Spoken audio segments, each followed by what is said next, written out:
ನಮ್ಮ ಹೈಕೋರ್ಟ್ ಕೂಡ ಒಲವು ತೋರಿಸಿದೆ ಸರ್ ಅದ್ರ ಬಗ್ಗೆ. ಒಂದು ಕಾನೂನಿಗೆ ದೊಡ್ಡವರು ಯಾರು ಇಲ್ಲ. ಸೊ ನಾವ್ ಏನಕ್ಕೆ ಅಂತಂದ್ರೆ ಟೂ ವೀಲರ್ ಬೈಕ್ ಟ್ಯಾಕ್ಸಿ ಬಗ್ಗೆ ನಾವ್ ಯಾಕೆ ಒಲವು ತೋರಿಸಿದ್ವಿ ಅಂದ್ರೆ, ಒಂದು ಮತ್ತೆ ಆಟೋ ಮತ್ತೆ ಕ್ಯಾಬ್ಗಳಿಗೆ ಕಂಪೇರ್ ಮಾಡಿದ್ರೆ ಅದು ಸ್ಪೇಸ್ ಕಡಿಮೆ ತಗೊಳ್ತದೆ, ಸ್ಪೀಡ್ ಆಗಿ ಹೋಗ್ಬೋದು. ಆಮೇಲೆ ರೋಡ್ ಮೇಲೆ ಒತ್ತಡ ಕಮ್ಮಿ ಆಗುತ್ತೆ, ಸ್ಪೇಸ್ ಒತ್ತಡ ಕಮ್ಮಿ ಆಗುತ್ತೆ. ಒಂದೊಂದು ಆಟೋಗೆ ಒಂದ್ 3 ಅಡಿ 4 ಅಡಿ ಬೇಕಾಗುತ್ತೆ, ಕಾರ್ ಬೇಕಾಗುತ್ತೆ. ಬೈಕ್ ಅನ್ನು ಈಸಿಯಾಗಿ ಹೋಗ್ಬೋದು. ಮತ್ತೆ ಇವತ್ತು ಡೇ ಬೈ ಡೇ ಗಾಡಿ ಇನ್ಕ್ರೀಸ್ ಆಗ್ತಿರೋದ್ರಿಂದ bike taxi is feasible solution ಅಂತ ಒಂದು ಅನಾಲಿಸಿಸ್ ಇದೆ. ಅದ್ರ ಮೇಲೆ ನಾನು ಹೇಳಿದೆ ಹೊರತು ನನಗೇನು ಕ್ಯಾಬ್ ಅವ್ರ ಮೇಲೆ ಆಟೋ ಅವ್ರ ಮೇಲೆ ನನಗೇನು ಕೋಪ ಇಲ್ಲ.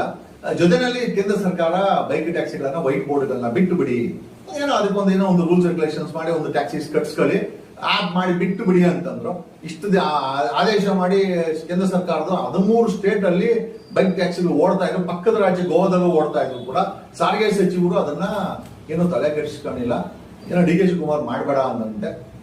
ಅದು ಅಲ್ಟಿಮೇಟ್ ಆಗಿ ಸಾರಿಗೆ ಇಲಾಖೆನೂ ಕೂಡ ಡಿ ಕೆ ಶಿವಕುಮಾರ್ ಹ್ಯಾಂಡಲ್ ಮಾಡ್ತಾರೆ.